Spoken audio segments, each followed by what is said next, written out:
So this is Tulsi Gabbard, who also made an appearance over the weekend, hanging out on Fox. And so we've got Cash, we've got Dan, RFK Jr.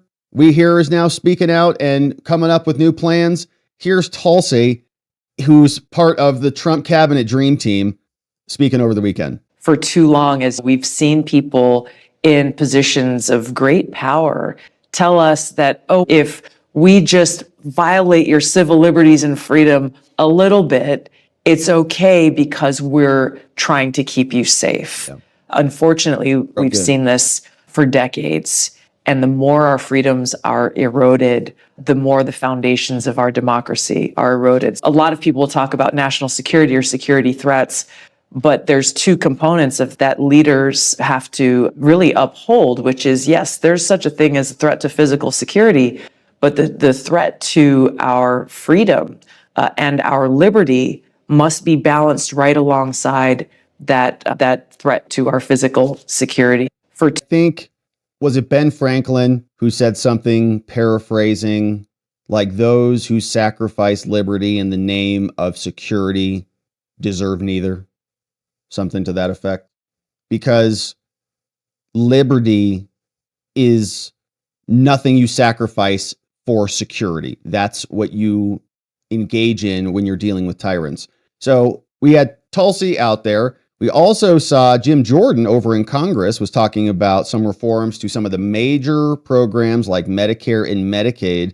We're following this conversation a little bit to see if the goalposts move on this, right? And it seems like they are moving a little bit, but we don't really have a concrete uniform movement. People are just talking in circles about this. So are you gonna cut Medicaid or Medicare? No, we're not going to touch it at all. You're not. No, not at all. Then the next interview, they're like, no, why would we ever touch Medicare or Medicaid? Obviously, we're not going to touch that at all unless it's waste, fraud, and abuse.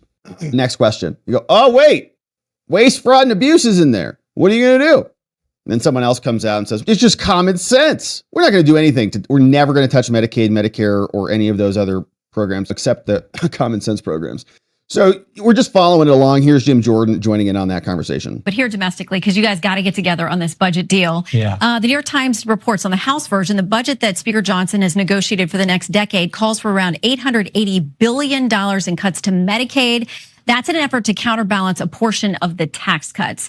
That scares people when they hear that. Where do we get $880 billion out of Medicaid? The focus has been clear. The president's been clear. Waste, fraud, and abuse we're going to look at.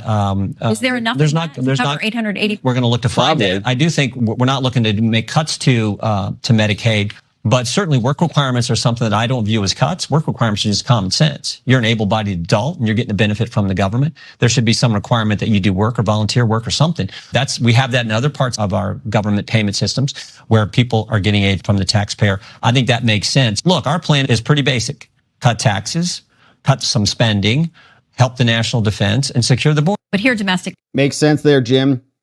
But of course, there will be many people who say, I just want free money. It's my money. I want it now. Maybe they'll file a lawsuit saying we're entitled to it. So that was Jim Jordan. Someone else who is capturing a lot of attention since President Trump came out and pre-endorsed him. He hasn't even announced he's running yet. And Trump's, you're the governor. I endorse you. He's like, what? He's like, I was going to announce it next week. You're announcing it now. Byron, you're the governor. I say that athletes make the best politicians because there's no BS. They don't mince words and they just get it done. Why play around? At this point, people are sick and tired of that. I was sick and tired of it when I was just a guy in finance watching politics and trying to figure out politics. And I was really frustrated with why is everybody meandering? Just get to the point. Just do the thing. Right. And I think that you have leaders in our country, obviously President Trump, our current governor, Ron DeSantis, so many others who just get to the point. And that's really the leadership that I think people are looking for. And our state's going to need another governor in a short amount of time. And we'll see how this goes. I say that there's MAGA reorientation happening.